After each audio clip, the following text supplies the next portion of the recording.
Let's explore which element has 11 protons. In the periodic table, the number of protons in an atom's nucleus determines its atomic number.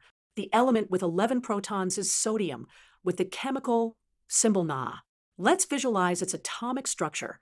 Let's break down sodium's atomic structure. In the nucleus, we have 11 protons, giving sodium its atomic number of 11. The nucleus also contains 12 neutrons. Sodium's electrons are arranged in 3 shells. The first shell, closest to the nucleus, contains 2 electrons. The second shell holds 8 electrons. And the third, outermost shell, has 1 electron.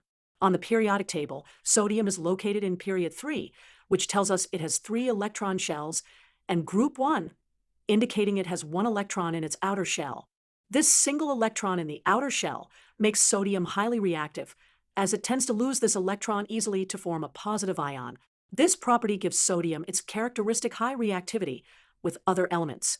So to summarize, the element with 11 protons is sodium, Na.